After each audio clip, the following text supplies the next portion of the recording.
Manjunath, we start.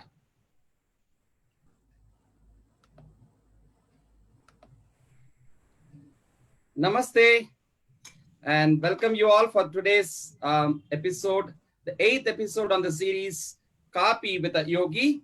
And Kaapi is Kashaya, Arate, and personal interaction with the Yogi. Today we have with us a Vedic Yogi, Dr. Purushottam Rajimwale from Akkalkot, Shivpuri Ashram.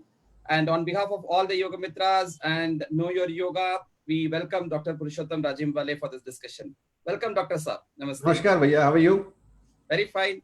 Nice to meet you after a long gap through this technological advancement. We are able to meet each other and share our thoughts today. So nice and welcome you. And today in this series, we have been meeting various people connected with the field of yoga, spirituality, and not only restricting yoga to the asanas, to the technical, asana aspects, but all the wonderful dimensions of yoga we are bringing in here. So we met, for example, people like Dr. Kader, who is a Ahara yogi, who brings the wonderful aspects of food, through the concept of sattvic food, through the Yukta Ahara, he brings a wonderful food revolution. Likewise, we have been seeing medical yogis like Dr. John Ebenezer, scientific people who are bringing the scientific aspects of yoga. Like this various aspects we are seeing, in which we cannot forget that the very concept of yoga is from the Veda. And the very Veda, the first ever Veda, the Rig Veda itself starts with the mantra Agni Mile Prohitam. It starts with Agni. And there is no yoga without Agni. It is the fire, internal and external both. And that's where today we have a wonderful tradition of the Agnihotra, which is being practiced all over the world, almost in more than 80 plus countries. And for this Vedic revolution, which is happening today, the Shivpuri Ashram, the Akkalkot tradition of Gajananji Maharaj, Shrikantji Maharaj, and Purushottamji, this tradition has been the main instrumental in making it reach worldwide everywhere. And therefore, I thought it's good to discuss with Dr. Purushottam Rajimwale about the various aspects of Agnihotra, its impact in today's modern world. So that will be our focus on today's discussion. And before we go into discussion, I would like to share a small visual on the Guru Parampara of the Akkalkot tradition, the Shivpuri Ashram, its activities, Vishwa Foundation, which is headed by Dr. Purushottam Rajimwale, and his work also. Let's see the visuals and then come back to the discussion. Thank you all. Stay back with us.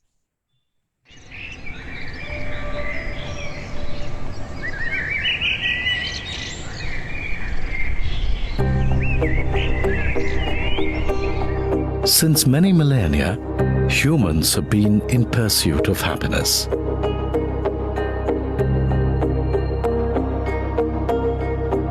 We have been trying to create a utopia where we'll be able to find happiness and a fulfilling life.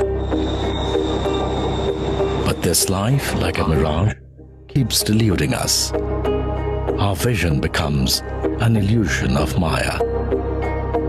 The more we run behind desires, this illusion of happiness moves that much farther away from our grasp.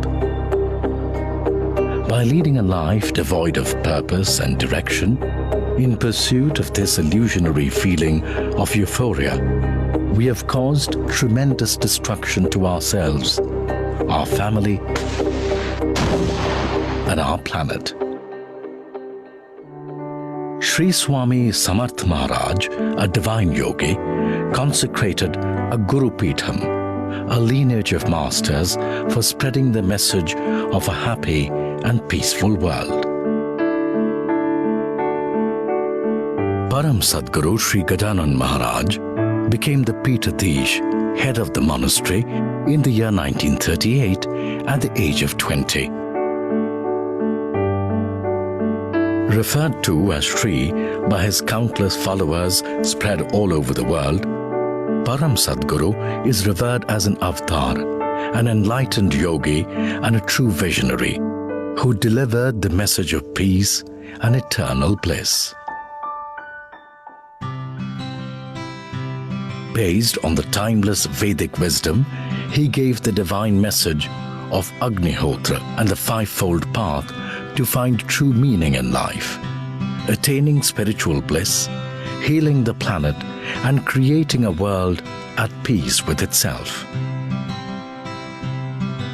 Agnihotra also known as Homa therapy or fire therapy, is a Vedic upasana that enhances and nourishes human lives by creating an equilibrium between the nature within us and around us.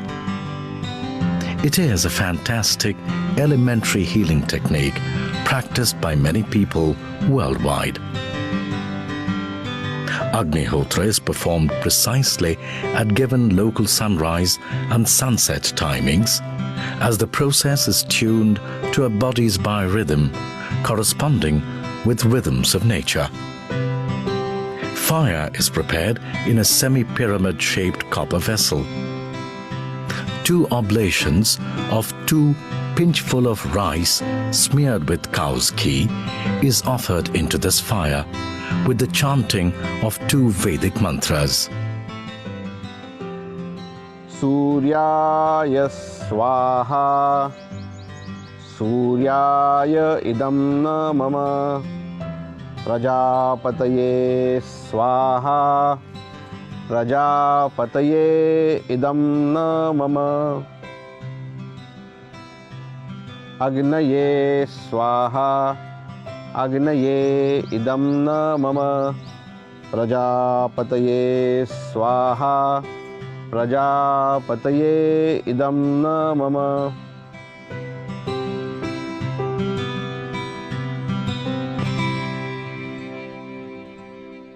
Scientific research done in many parts of the world has shown that Agnihotra helps to reduce the effects of pollution.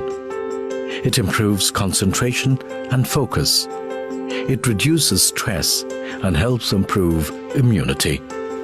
Agnihotra is a great adjuvant to organic farming and provides a feeling of peace and tranquility.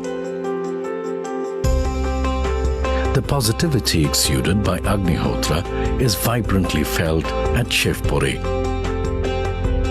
The peaceful and serene healing ashram established by Param Sadguru Sri Gajanan Maharaj.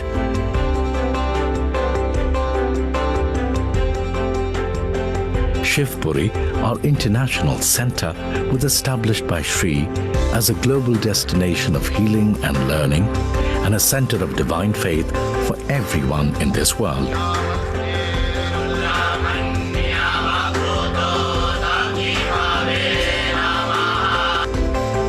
Shivpuri is being developed as the city of tomorrow, a Vedic Nagar with a blend of timeless Vedic sciences and state-of-the-art sustainable technologies.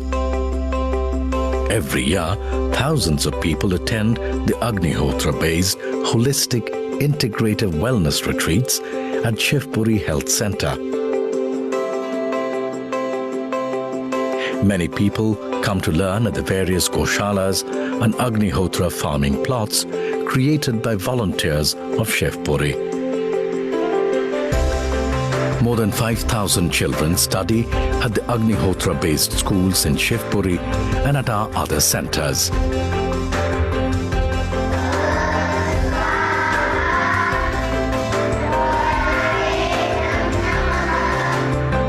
Through Param Sadguru's divine guidance and philosophy, Vishwa Foundation is the premier organization working on delivering the message of Agnihotra and Vedic wisdom to the world. Vishwa is a multifaceted international non-profit charitable organization involved in spiritual, social, medical, cultural, and environmental upliftment initiatives. At Shivpuri, we are consistently working on this mammoth project of global revival and healing to create a humanity which is in harmony and a planet at peace. Today, Agnihotra is being done in more than 65 countries worldwide. We welcome all of you to come visit us here in Shivpuri to experience firsthand the applications and benefits of Agnihotra and to experience the vibrations of this blessed land.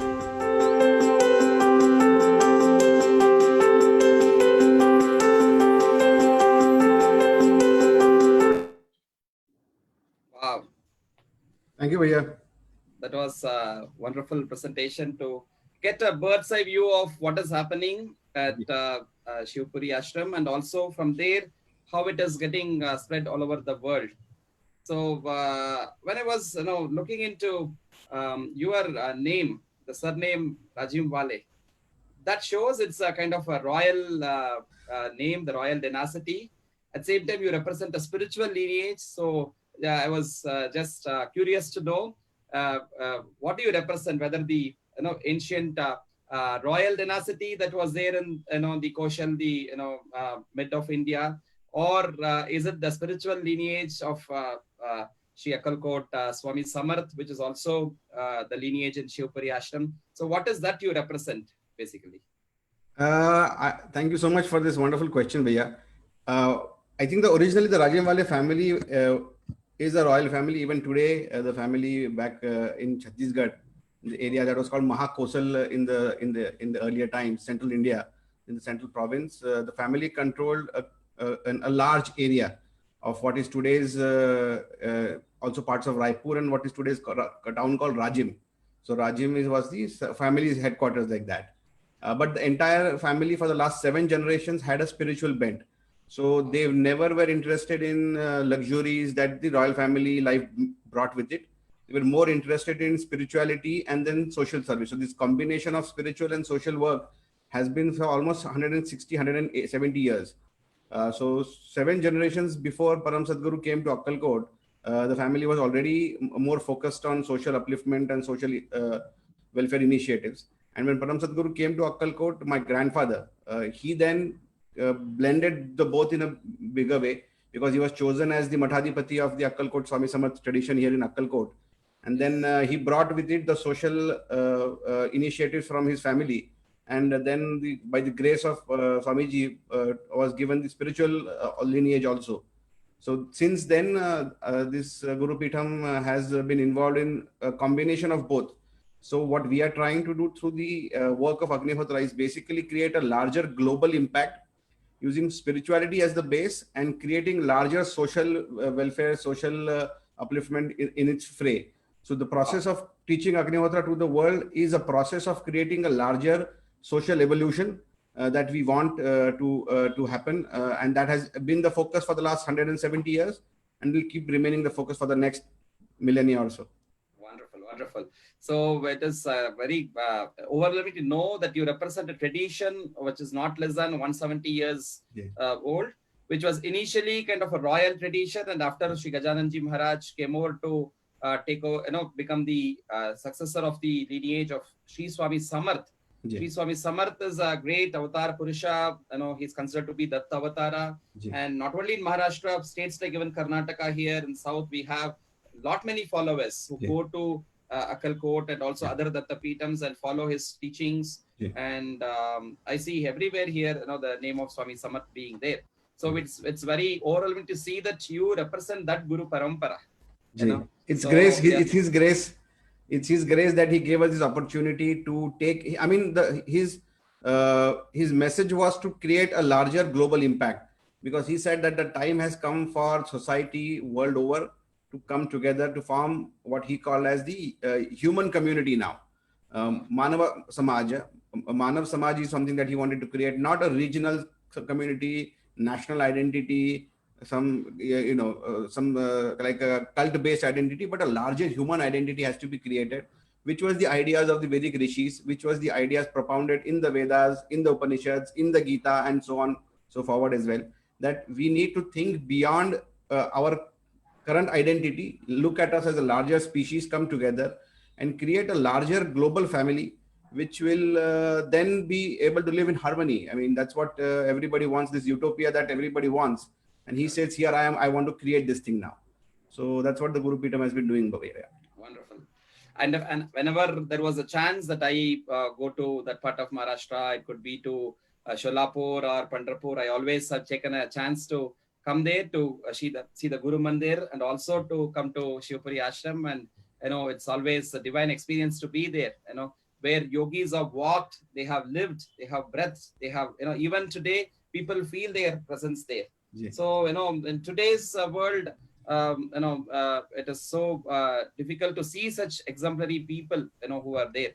So, but in the recent past, we see that people not only of that Vedic time they lived, but they brought those Vedic times back in today's time. So, 170 years back, within 200 years, within a century, we have such great people who have been living there. Is something very overwhelming to see that.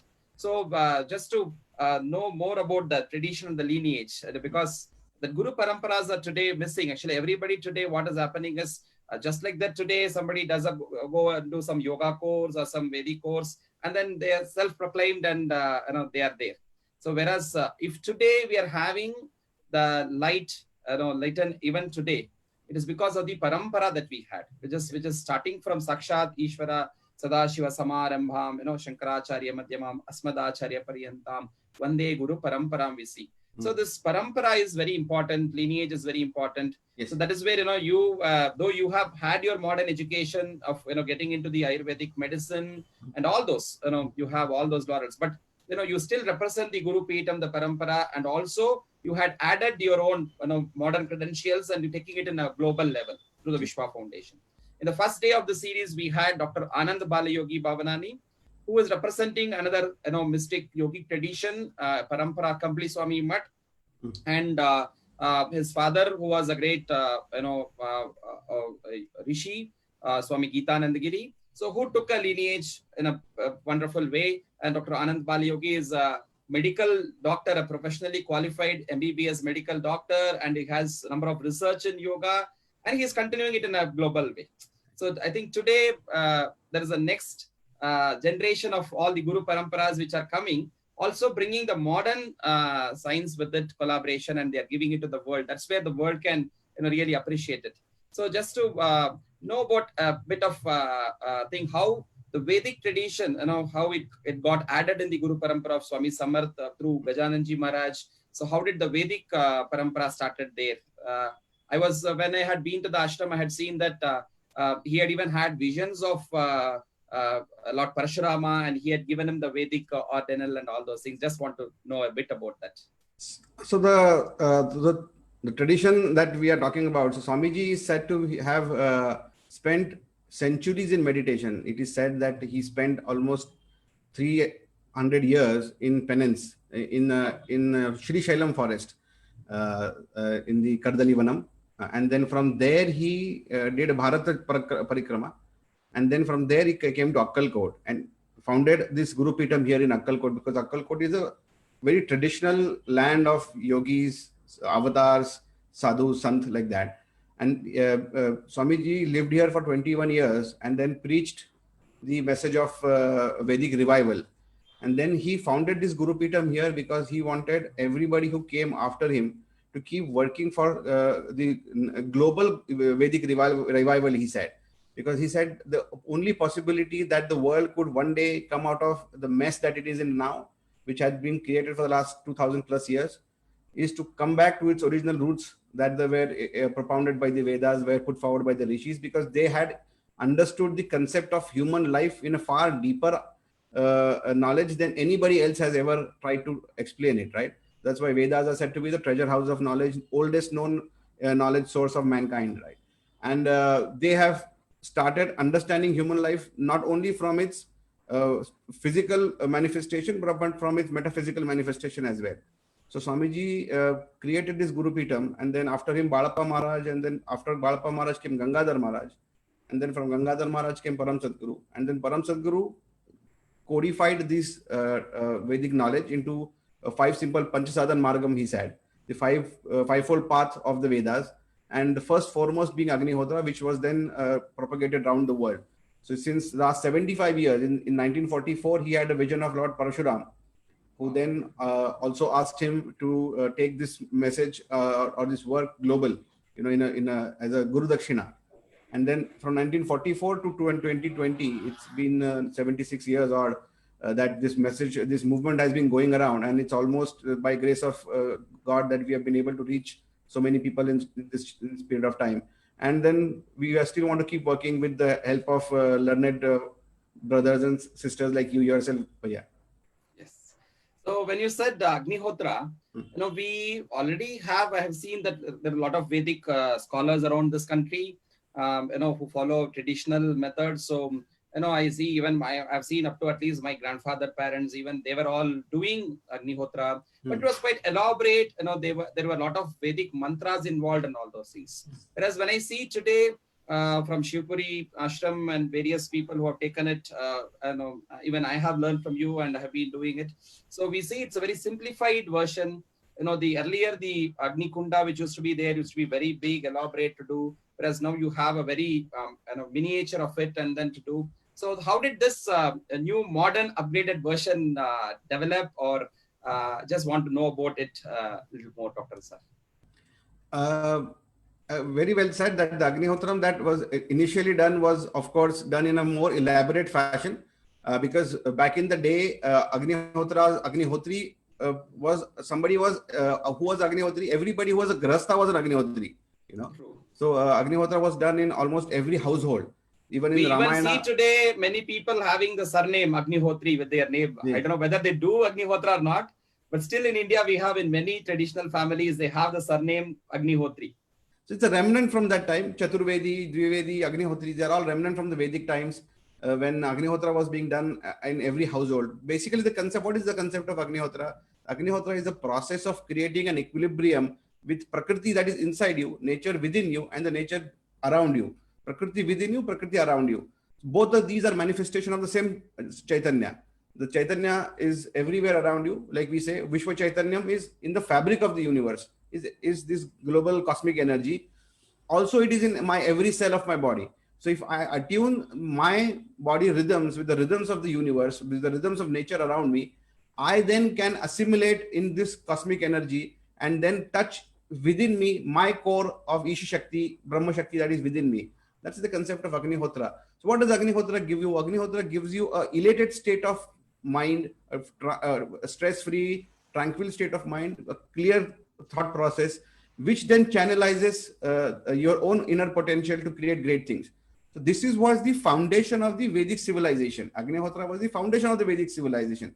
So everything that we hear was the glorious past of this country, of the Vedic civilization that was stretched across known earth back then. Now we are finding remnants of Vedic temples around the world. In all the excavations that they're doing, they're finding these remnants everywhere. Plus you can see the remnants of a fire worship in almost every major civilization of the planet. You can go down to Incas and Mayas in Southern America, Middle Eastern, Persian cultures, European pagan cultures, Japanese culture, Chinese culture. Every known ancient culture revered fire as a source of global energy and then looked up to sun as an image of the Lord. The Ra or sun was always considered, Savita as it is called in the Vedas, as the image of the Lord. So they worshipped sun through fire, So this was a tradition that was followed globally at some point in time. You can find the remnants everywhere in the world. And so this Vedic tradition is what Param Sadguru is trying to revive now. He's saying, I'm not giving you something new. It's not my invention. It's not my own innovation. It is your legacy. It is your heritage. It is your own tradition that I'm just giving it back to you. I'm just reminding you, this is what your ancestors used to create excellence. They created a global Sarvabhaumatva, as it is called, a global empire of knowledge, of brotherhood, of peace and unity based on these sciences, yoga and Ayurveda and Agnihotra and all of these sciences. So the time has come to reintroduce it to the world now. That everywhere you go, you see chaos, you see human strife, We just need a reason to fight, We just need a reason to create a friction between each other. It's not only between groups of people or communities, it's even in homes nowadays. I mean, how many times have we heard that people in the same home can't stay together anymore? Many times it was seen that during the lockdown, the separation rate went up because two people couldn't stay together at each other, because both our emotions are so imbalanced that I don't have time to balance my emotions. How can I balance your emotion? So this feeling of being restless within me is quietened by the practice of Agnihotra. I get a clarity, I get a tranquility, which then I can utilize to understand somebody else, So this is the basis of Agnihotra. Agnihotra wants to create a global unity, a global peace through the practice of Agnihotra. So to make it simpler is the Vedic idea. It's not something that we have innovated. This is what was done back then as well. So this is something that we are reintroducing to the world. So just want to know if whether we will get the same impact, what would have been the impact of the Agnihotra, which is otherwise ancient, with more mantras and more procedures. When it is done in this simpler version, do we get the same impact, or is it that we are compromising somewhere on the tradition of it? On the contrary, this Agnihotra that we are currently doing and that you are talking about is the Mula Upasana, Okay. So every Homa that we do is an extension of this. So Agnihotra is the Mula Upasana.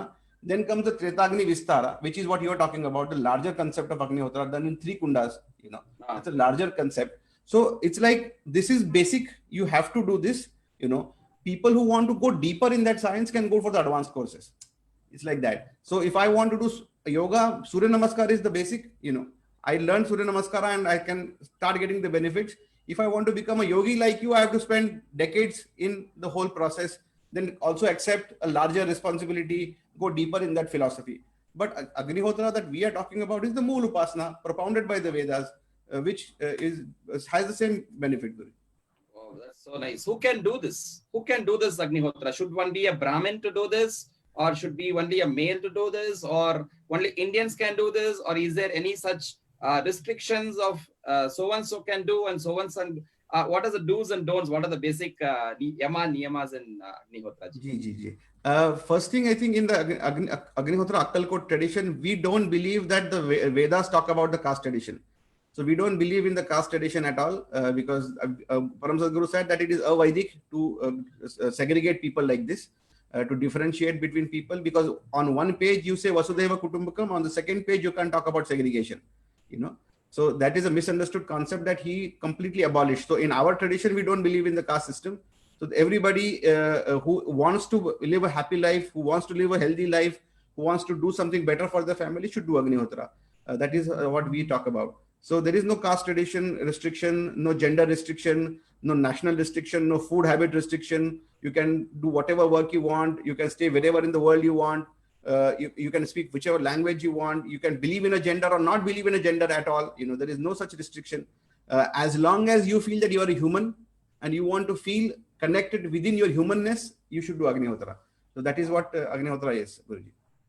That's wonderful. So it shows that Agnihotra is a universal way, and everybody can definitely adapt and do it. So, but I think there is a timing in the morning and evening, morning during the sunrise time, exactly according to the local location where each one is situated. And also the evening during the sunset, the time according to the local location, geographical location, one has to do this. So that's so nice. But when I looked into the mantra, in the morning, we have, I think, Surya, Swaha and Prajapataye. In the evening, again, it is Agni and Prajapati. So Surya and Agni interchange, but Prajapati is somebody who is common in both the mantras. So why is that there? In the Vedic tradition, there is no concept of, how can I say, the universal consciousness or the divine or sacred, or for a lack of a better word, I'll use the word God.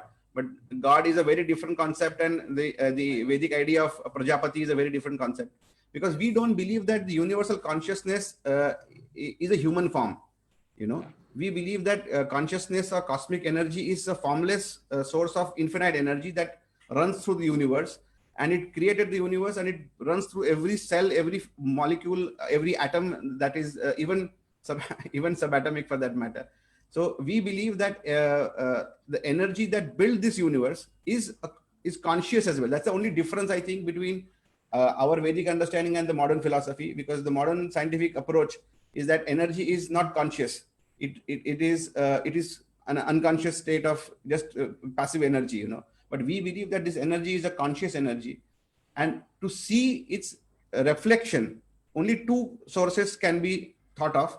One, of course, is the sun in the sky. So normally when we talk of Ishvara, we look skyward. Why do we look skyward? I mean, even the great sportsmen, when they score a goal or hit a six or hit a century, they normally tend to look up.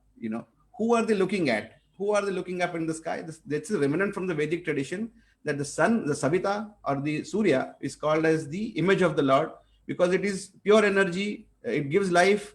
It grows our food. It protects us throughout the day. And the similar on this planet, the source of an energy for us, second source of energy, is Agni, because Agni is created from passive solar energy. So if you're burning wood, it's passive solar energy. If you're burning cow dung, it's energy, solar energy stored by the plants, consumed by the cow, then burned through the dried cow dung. So it's again solar energy that we are recreating. So this same energy that is available to us through the sun is available to us through the fire. So these two, Surya and Agni, are considered as images of the Lord. That's why every ancient culture, when there was no Murti Puja, when there was no idol worship, they revered sun as God. Every culture, if you can look up all the ancient glorious cultures, God was sun up in the sky, and practice of prayer was through fire.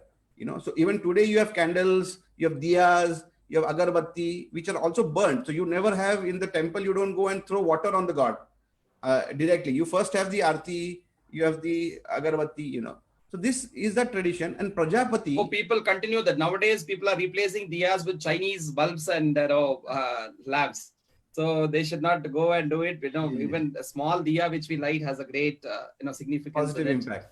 And Prajapati, of course, is the original creative source. Prajapati means the creator. Praja is all of us, created, and Prajapati is creator, the creating source.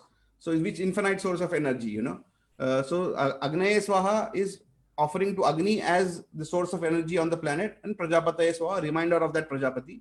Again in the morning, Surya is the source of energy for the planet itself, and Prajapati again, reminder to that Prajapati also.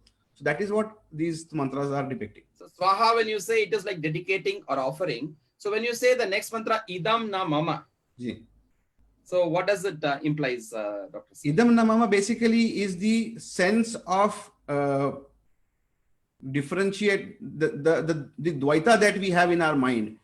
That I am a physical limited source of life. And I am just the image that I see in the mirror, right? If I go to the mirror and I see there, all I can see is my face, So that I consider as me. But idam namama is to let go of the duality and acceptance of singularity, that I and my father are one, as the Holy Bible says it, that I and Krishna are one, I and Mahadeva are one, I and Rama are one, I am part of their... Aham Brahmasmi. Aham Brahmasmi. It's a reminder of that Shivoham is a reminder of that idea that idam namama, I give out everything that is binding me back, all my negativity, all my weaknesses, all my anger, frustration, all of that I bundle into and throw it in the fire. So idam namama is not mine. So I am accepting a larger sense of surrender to the divine consciousness. That's what idam namama refers. It's like it's a process of letting go. It's of throwing away everything that makes you mundane to go towards a larger ascension in life.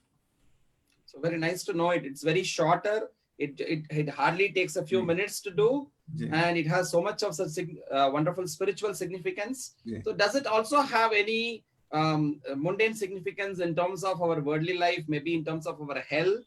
Because today everybody are worried about their health, and after this COVID-19 started, what kind of situation, we are in a situation afraid of going out and doing our own work. So in this kind of pandemic situation, what we are having, so people are more going towards health and about how we keep our life and lifestyle.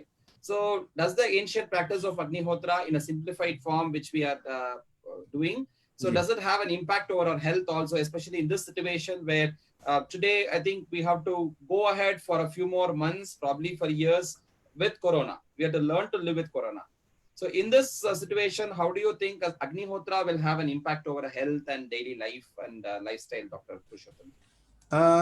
Very important question, Bhaiya, because Agnihotra has a very deep impact on human life, especially in terms of wellness and well-being, because that is the first impact it has.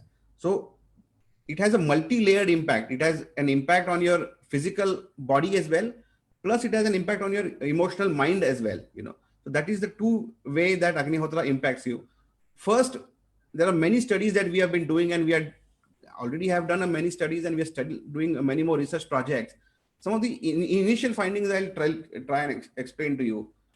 One is that Agnihotra has shown to have almost 70 to 80% drop in your state of stress in the first 30 minutes. So in a participation of a study of 100 people, we saw there are almost 70 people said that in the first 30 minutes, they felt that the stress was completely gone. They said that what happened, God knows. I just sat there, did the offerings, and I just sat in that atmosphere for 10 minutes.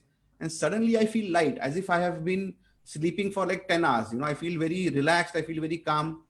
So when you feel stressed, your immunity goes down in a big way, right? So if you're de-stressed, if the stress is gone, your body will start regenerating itself, right? Because it has been known that stress releases a lot of negative, harmful hormones in the body, which like cortisol and everything, which cause a lot of harm to the body.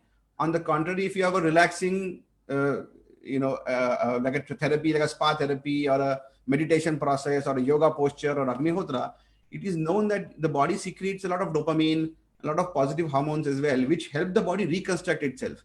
So that is one thing, that if you are de-stressed, your immunity automatically will be better. Secondly, Agnihotra, the fumes have been known to be a very potent antibacteriostatic effect. You know, we have done studies with very toxic bacteria. I'm saying this, and I know that this is a virus that we are fighting, not a bacteria. But so far, the studies that we have been doing with bacteria, we have seen that Agnihotra atmosphere is a 97% bacteriostatic. So if you're doing Agnihotra in your homes, the chances of infective pathogens being in the atmosphere around you are very, very low, you know. So because the fumes have a naturally disinfectant process, because it releases many gases which normally are toxic for the pathogens, you know. So any disease causing bacteria will not fulminate in that area where Agnihotra is being done. Thirdly, Agnihotra atmosphere, where the rooms where you're doing Agnihotra, we have done studies with many diabetics, hypertensive people. We have done studies with people even with high respiratory rate or pulse rate as well. And we saw that on an average, out of 100 people, 65 to 70% people have a drop in their disease parameters in the first 30 minutes. So if it's high blood sugar, why it is happening, maybe we still have to find out. You know, with the process, the project is still going on. But in the pilots that we did, we found out that just by being in that atmosphere, by sitting there in a meditation with the fire, your body parameters start going towards normal, you know. So if your blood pressure is very high, it will slowly go towards 120 by 80. If your sugar is about 200, it will slowly start going down towards normalcy. Why this is happening, we still have to find out. We also found that people with higher respiratory rate, with breathing problems, their respiratory rate dropped from 35, it went down to 20 or something, you know. So all of these is also very important, because if your comorbidities are going to be in check, the possibility that you might succumb to an infection are going to be very high, you know. Then you might not be able to succumb to an infection are very high. So if you're if by doing Agnihotra, if your body parameters are in a check, then your body will fight infection in a better way. I wanted to add to it that you were saying why it is happening, we need to find out. In fact, you yourself had told the why also before going into these disease parameters. You said, first of all, the stress level that decreases, it goes down. Because in Yoga Shastras, we have references that the Vyadhi in the Annamaya Kosha, in the physical body, the Vyadhi, the disease, what comes, it started because of the Adi in the Manomaya Kosha. Adi is the root cause of stress, which is having the disturbance in the Manomaya Kosha. We say Manayeva Manushyanam Karanam Bandha Mokshayoho. So the stress which is happening deep in the Manomaya Kosha through the prana, through the Pranamaya Kosha getting percolated into the Annamaya Kosha and coming out. So when we do the Agnihotra, I think the fumes that is generated, it brings a beautiful environment. It changes, as you rightly said, the environment, internal, external. The Prakriti, internal, external is getting changed. It takes us to a kind of a calm mindset, a very peaceful mindset. So when stress is not there, so the disturbance doesn't come, the Adi doesn't come through the prana and disturb the Annamaya Kosha. And prana also, obviously, when we experience there's a elevated pranic energy that we experience. The entire Pranamaya Kosha, I think even all the nadis, what we talk about, are definitely getting cleansed. What happens through kind of a pranayama we do, and then we have to cleanse. So I think automatically there is a enhancement of the cleansing of the prana nadis also, which happen.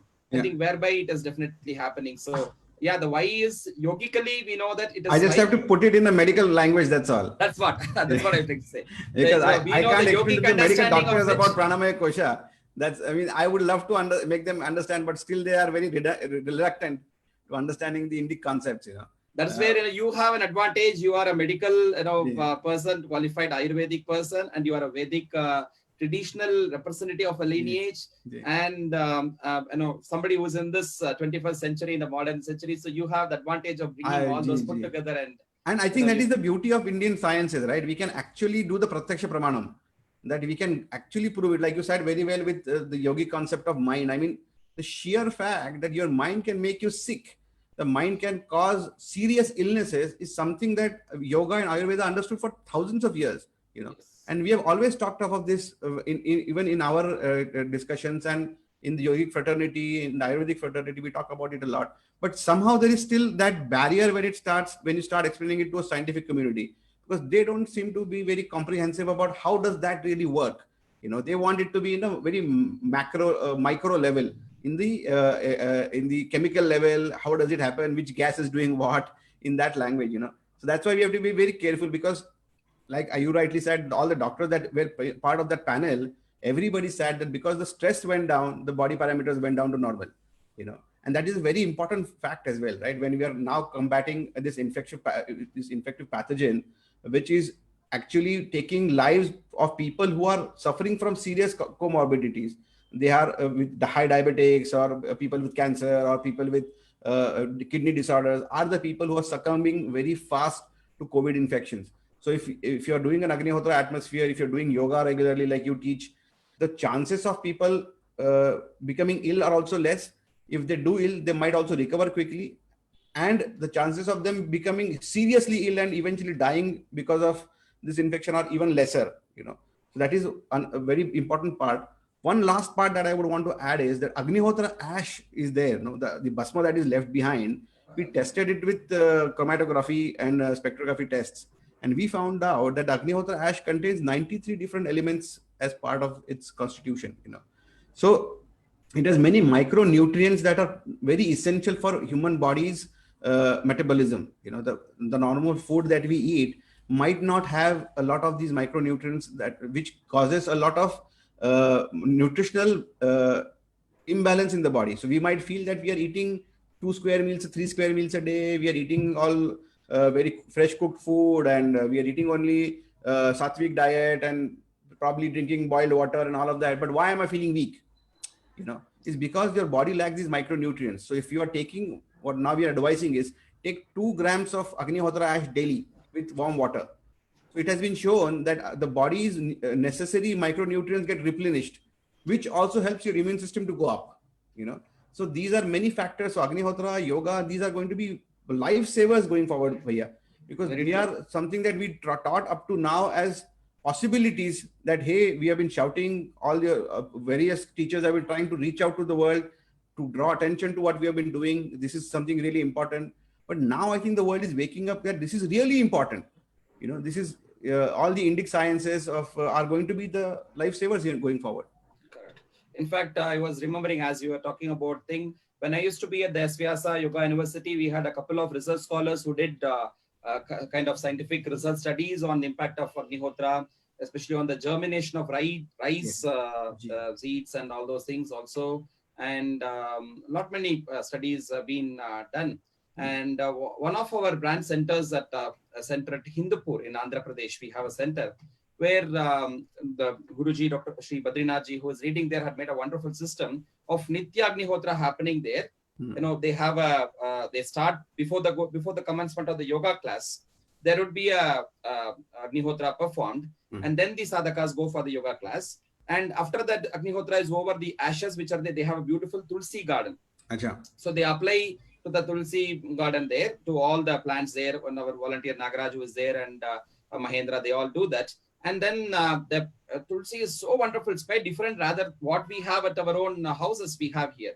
And when they do the pranayama, they had kept such a way that each participant sits with one Tulsi pot, and they have been doing a pranayama. And I think like it's an energy exchange which is happening between the sadhaka is doing. So his energy, the live pranic energy of the human, is going there to the plant also. In turn, the plant is also generating kind of wonderful vibrations. It's coming here. So we see wonderful results in the health of people overall. Nice. It's a small town. You can see people, see more senior citizens who have been coming there, very energetic when they go after the yoga. So this is the process. Starting with Agnihotra, then do your yoga and do the pranayama sitting near the Tulsi plant, which is enriched by the Agnihotra ashes. Ji, ji, And ji. then the place itself is like that. Yeah. I wish one day you should come and see there, Dr. Sir. So it's a beautiful model. Also, I remember you were very kindly, you took care of us in this trip that we had. Bhaiya. You were so loving and so kind to us that it left a deep impact in our hearts. That Thank for all you the so 2 much. days you were That's there. with mutual. us. Whenever I come there to Shivpuri with a group of our Yoga Bandhus, we have. In fact, I brought these people from Hindupur, whom I'm talking about, in our recent visit to Shivpuri Ashram. They had all come there, and thanks to our Annaji, that we had a beautiful experience of Agnihotra. They are staying there in the ashram. Absolutely. That was always a wonderful thing. So going forward, just to know about how. I have even read that even in when we're talking of the chemical reactions and gas and all. So in Bhopal, even when the gas explosion happened, so Yes. there were reports that families which practiced Agnihotra, so they didn't have any impact of this. That's what was reported. So how does it happen, Dr. Sir?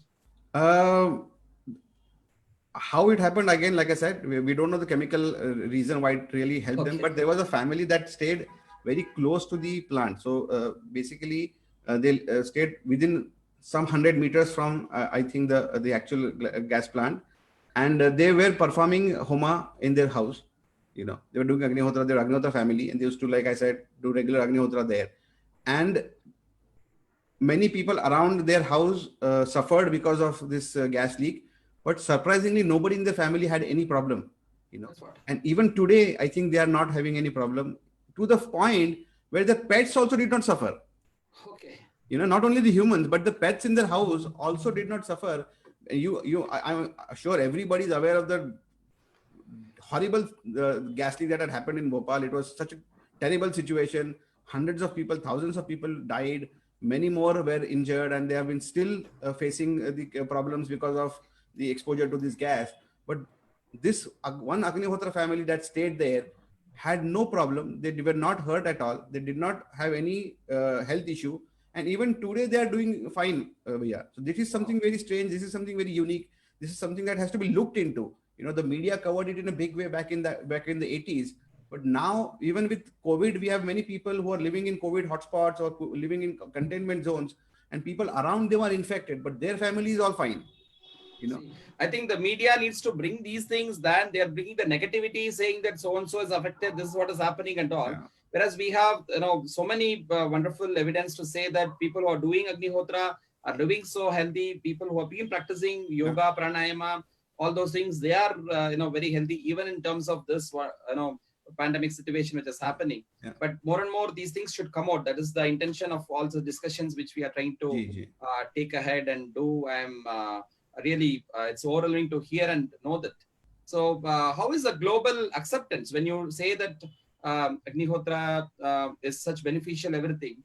I see even here people, many of our Indian families, they know, yeah, we know it, but they don't bring it into practice. That's the point. Not a new, we know it. Yes, we know it. We have a kit. When I say Agnihotra, yeah, we have got Agnihotra kit with us. So that's the thing. But are we doing it? So how do you see the global acceptance? How people are doing? And in the introductory video, even what we have played. So around more than 60 countries, people are practicing it, was told. And I know that by now it should have been increased also. How is the global acceptance of people doing it? Strangely, I think, like you very rightly said, there is a reluctance somehow in India for Indian practices. I don't know why. I think one could be the fact that there are, like you said initially, there are many people who might have misused the spiritual, religious platforms to do a lot of wrong things. So that has left a lot of sour taste in people's hearts and minds. Secondly, I don't know why, but even with yoga, I feel the same thing. If world over, the love people have for yoga, the love people have for Ayurveda, somehow doesn't reflect in India in a big way as it was we want it. Maybe after this, now I think things would be could be different, because we see now a lot of paradigm shift. We see a lot of attitudinal change in people's hearts and minds. But globally, like you have traveled also a lot, I know you have seen how the love for yoga is there in the West. Same is for Agnihotra as well, Bhaiya. Because I see people do Agnihotra in places that you would never imagine. I mean, I saw somebody do Agnihotra in places that we have never even reached there. So they somehow reached out to us took the kids from us, learned Agnihotra online, and have been doing it in countries that we would never imagine they would be doing it. They're doing it in deep snow. I saw a video of somebody sent me of people doing Agnihotra in 3 feet snow. So they're standing in this snow with the outside, they're shuddering, but they're still doing Agnihotra there. Wow. So this love is there. They have understood its benefits. They feel the connection. They feel the connection with the universe through this fire. I hope Indians also realize it in big way. That is not some Sampradayic thing, not my Guruji, your Guruji, my Sampradaya, your Sampradaya. It's not that. It is the original Vedic Sampradaya, Sanatan Dharma, Vedic Dharma, Hindu Dharma. This is the base of this Sanatan Dharma. So everybody who believes in Dharma, everybody who believes in Indian spirituality, I would request them to learn Agnihotra, study about it, read about it. If you feel that it is right, if it feels that it fits in your lifestyle, please adapt to it, because it is necessary, not only for the planet, but also for your life, So I agree with you very well that a lot more needs to be done, a lot more outreach has to happen, a lot more of these discussions need to happen, and genuine people should speak up, I think. That they should reach out, and I hope through this endeavor of yours we can reach out to hundreds and thousands of people. In fact, we have a team of schools, a set of schools of the Vidya Bharati, Prashtotana schools in Bangalore here. Yeah. So every day, though it's not the sunrise and the sunset exactly, but the school prayer, they starts with an Agnihotra.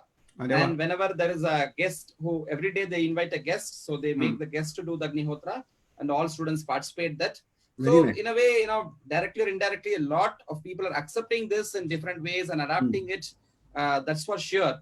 And one last thing I would like to know, is there any particular time in which, for example, women, usually in the Vedic rituals and all what we have, women when they have when they're having the periods and all, they should not do kind of inhibitions have been there. So does it apply to the Agnihotra also, Dr. Sir? I'll explain to you why that restriction was there also, The sheer fact, any spiritual practice, any yogic practice explained in the Vedic texts is meant for your wellness and well-being, So it's meant for your own cleansing, that you are cleansing your heart, you're cleansing your mind, you're cleansing your body, and slowly through this cleansing, you're reaching up to higher states of consciousness. That's the purpose of any spiritual practice explained in the Indic traditions. True. Because the woman is a mother, nature has given her an additional cleansing process that she can undergo every month, which the man can't, That's why the man has to work harder, The nature has given women this natural cleanse that it's like a natural panchakarma that the woman can go through, which the man has to work hard to do it, So that when you are already undergoing a cleanse, the Shastras say, don't do anything extra. You don't need to. You don't need to do anything extra. Just sit there in peace, experience this cleanse. Let the body cleanse itself. Let your mind cleanse itself. Because this process is something that the nature has given to you as a gift. The man can't do it. I would love to have something like that where the body can cleanse itself every month. I have to go and take all sorts of decoctions and purge myself or do pranayama and then heal. The woman has that additional advantage because she's a mother, She's more important to nature than a man is actually. Yes. That's why the nature has given her an inbuilt cleansing system. So that's why the sciences say that women don't need to. You can if you want to, but you don't need to. You don't need to do yoga in this time because your body is already cleansing. You don't need to do Agnihotra in this time because your mind is already cleansing itself. In fact, rather than understanding this, what you have been telling, that than understanding this like cleansing science, many feel the time that more stressed. That's what that is also the reason that they become also a lot of gynecological problems come up because of that, But that is because women were mistreated, They were told that that this is an impure time, It's not an impure time at all. It's a time of purification, cleansing. It's a time that the body is trying to regenerate itself, Its hormones are getting regenerated. It's a natural purge. It's a natural detox that the body is undergoing. That is not how menstruation was talked about, in the middle times. The so-called experts in religion, so-called experts in dharma, looked down upon it in a big way, and they tried to castigate women. They tried to push them out of the society. It's a bad time for you, impure time for you. Don't touch us, or all of that. That's not how it was meant to be. Menstruation is a nature-given gift to a woman. It's a natural detox. That's how Ayurveda explains it. That's how yoga explains it.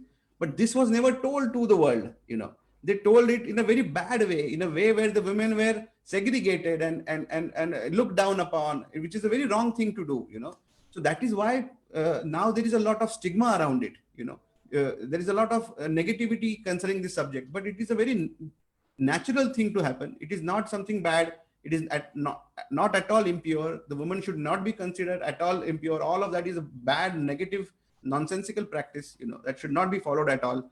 That's not how Dharma explains it. That's not how Vedas explain it. That's not how yoga explains it. Yoga has explained it in a very beautiful way, that you don't need to do asanas, you don't need to do pranayama shuddhi kriyas, because your body is detoxing itself any which ways, So that is why even women live longer than men. True. The life expectancy is very higher in a woman because she cleanses her own system, regenerates, detoxes every month. The man can't do it. We are stuck because the nature doesn't care enough for us. So that's why even I think the heart attack rates in men are higher than women. Very true. If you look at it. Just here, yesterday in Karnataka, it so happened a young film star, an upcoming film star who was hardly 40, who was married just 2 years back, very popularly renowned for his films. So he just passed out on heart attack. Oh, he was hardly 40 years. Just yesterday, it was the hot topic. At least one day we had television channels without the corona cases. He was a highlight there in Karnataka here. Chiranjeevi Sarja, he was a kind of upcoming popular hero. And last month it so happened that a dermatologist in Tamil Nadu, whose father himself is a researcher in yoga field, who was the head of the yoga department, one of the popular universities in Tamil Nadu, and he's a gynecologist. The father is a doctor, a gynecologist, and who developed an interest and did research in yoga, who developed the yoga wing. His son, who was a medical doctor, a dermatologist, who was also in the film industry. Maybe there is something with the film also. Okay, he was also though he's a doctor, he got into films, made 1 or 2 movies also. Hardly in his 30s, he had a heart attack and he passed away. Sorry. So it was all just the reason. The thing. So as you say, men especially have been having these kind of things. Of course, that's an elaborate topic. Why this happening? Maybe we have to. Maybe someday we can. But this is a very important point you said, no? That why women should not. I mean, the whole concept of menstruation has been very badly discussed, in a way that women feel embarrassed to talk about it. That's not how it is. Women and men were never differentiated in Vedic sciences. The sad part that they were made to believe that way is a very, very bad thing that has happened. And that has to be taken out of context. That has to be discussed and it has to be removed. Menstruation is like I said, a nature's gift to a woman. And that is something that she should cherish. And she should, like in the Ayurvedic text also, they give a very elaborate lifestyle. So there is a lifestyle and a whole discussion about how you should do a Panchakarma cleanse, how Vamana has to be done, or the yogic Shatkriyas, Yes. that the Shuddhi Prakriyas have to be done. There's a very elaborate description. Similar description is there for a woman who menstruates. That this is a nature-given gift to you. Cherish it. Be proud of it. Be happy for it. That's how the Shastras look at it. But in the middle time, it was conveyed in a very bad way. But hopefully one day we can set it right.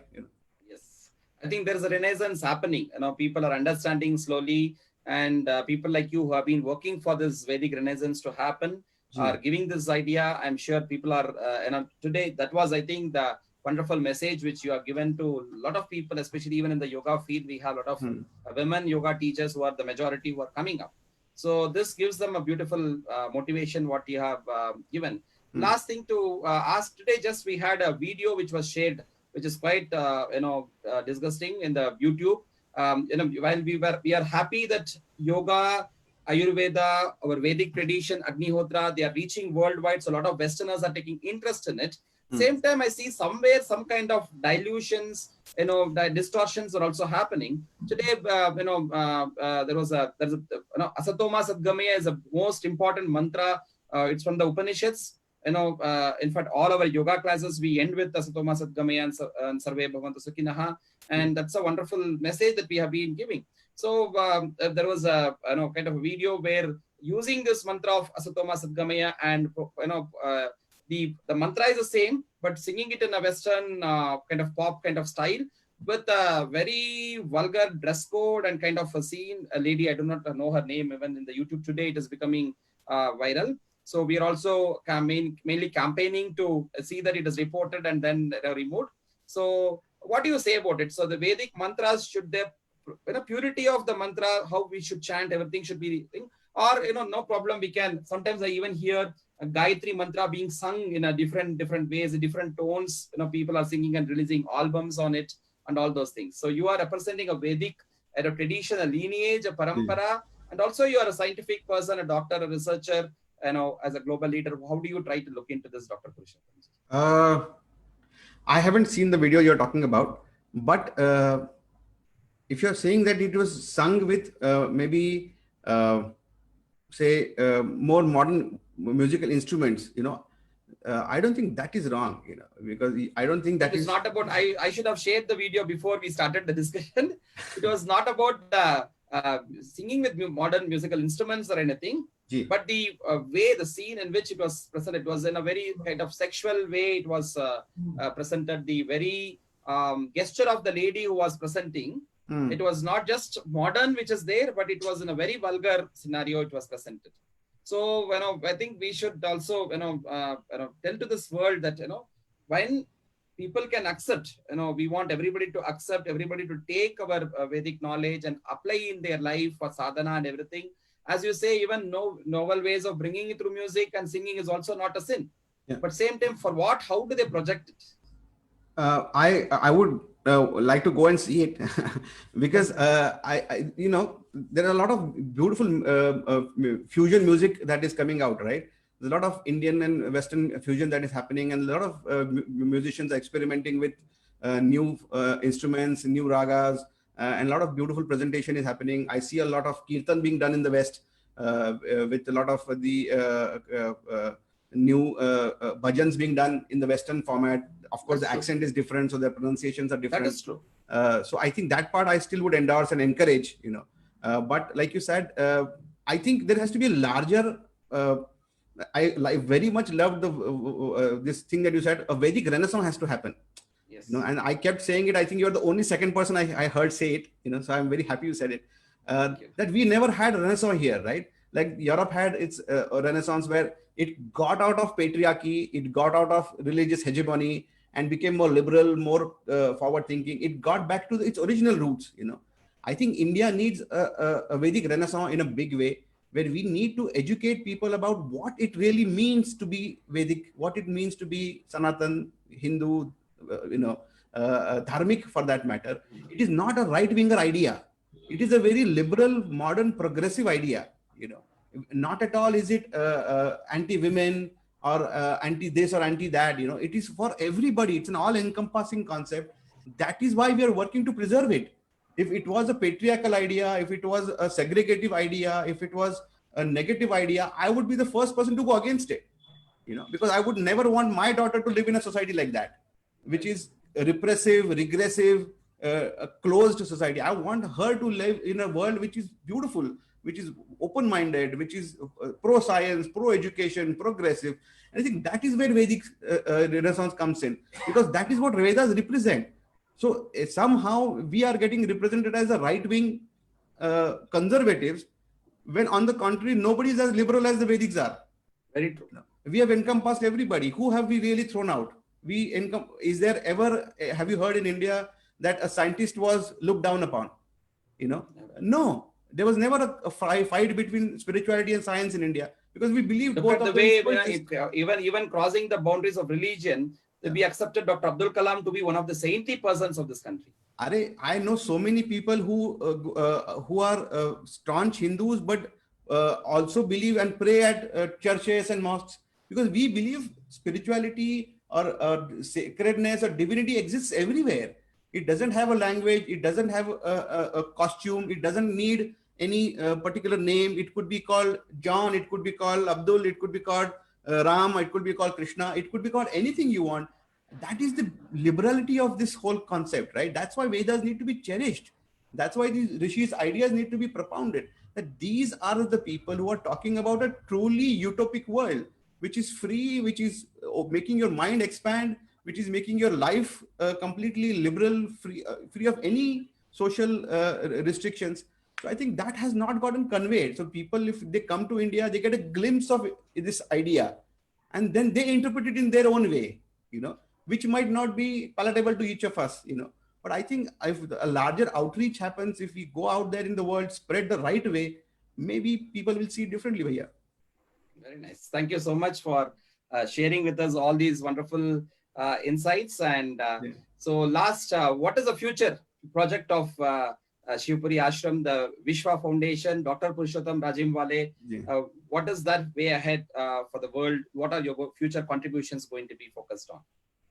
We are working on many aspects. Of course, is we want to enhance the researches done on Agnihotra in a bigger way, because I think we have crossed the barrier where the pilot projects, we have crossed the barrier that if it works or not. Now it's established that it works. Yes. How it works, why it works is something that we want to find out, not to show somebody else, but for my own swadhyaya. I want to understand that this is a beautiful thing. Can I use Agnihotra to get rid of world poverty? Can I use Agnihotra to create good foods to end world hunger? Can I use Agnihotra to probably fight pandemics?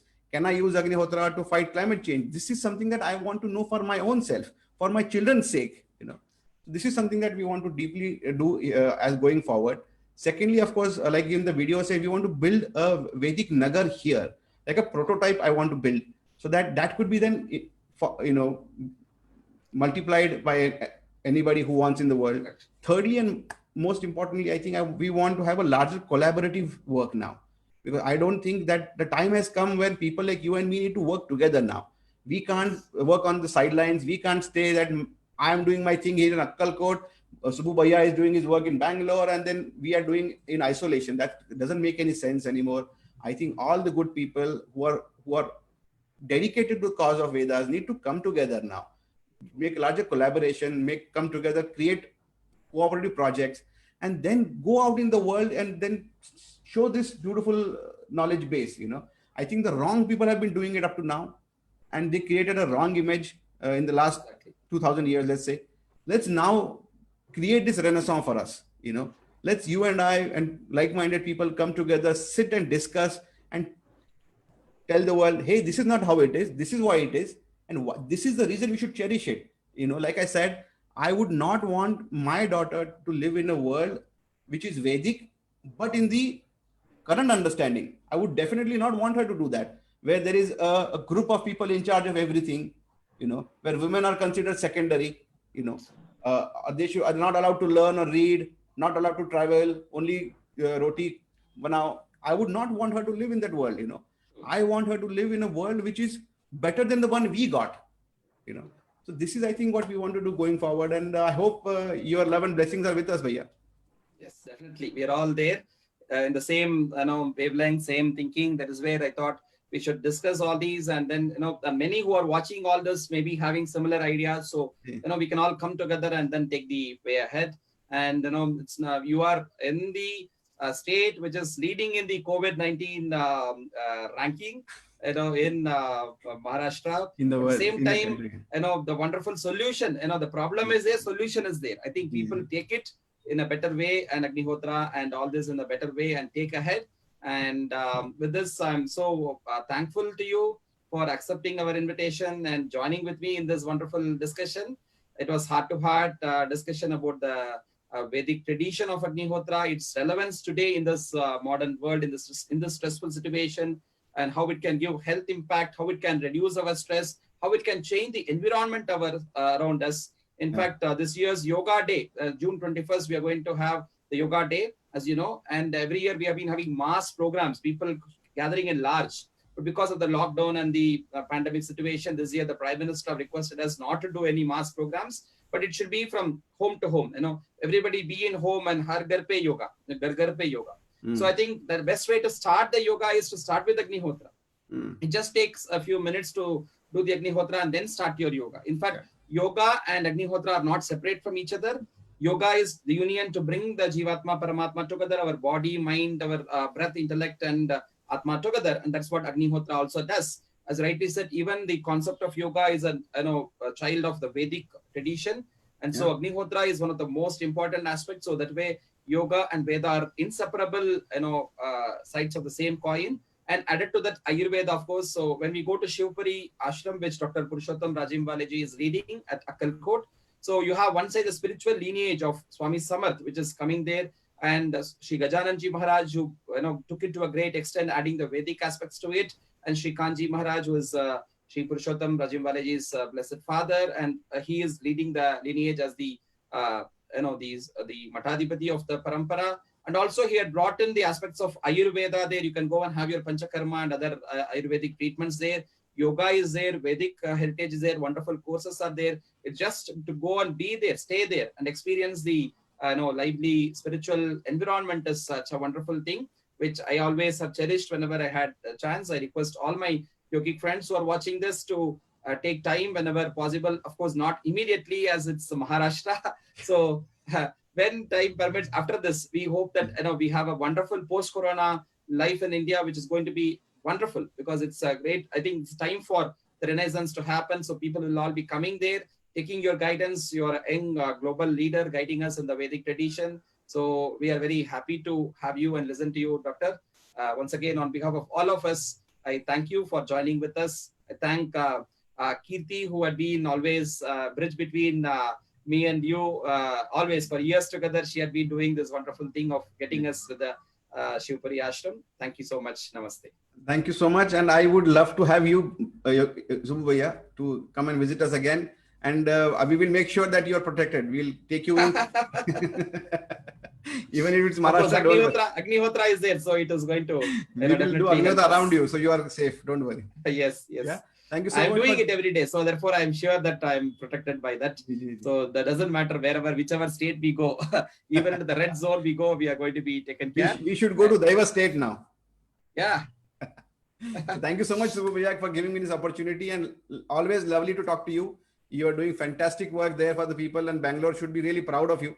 That they should be happy to have you with them, and look forward to seeing you soon, Bhaiya. Thank you. Thank you. I look at it as a blessing of the great lineage that you represent.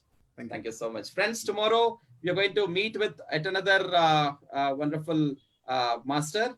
So stay connected with us. Tomorrow we are going to have Dr. S.N. Omkar, who is tomorrow we're going to have Dr. R.S. Mishra, Pandit Radhesha Mishra from Ujjain Yoga Life Society. He's another global yoga master, one of the shining stars of the yoga field, who is representing the Mumbai Santa Cruz Yoga Institute Parampara, which is the first ever institute, the official yoga institute started 100 years back. So tomorrow we have Pandit R.S. Mishra, and Wednesday we're going to have Dr. S.N. Omkar. Thank you so much. Namaste. Namaste.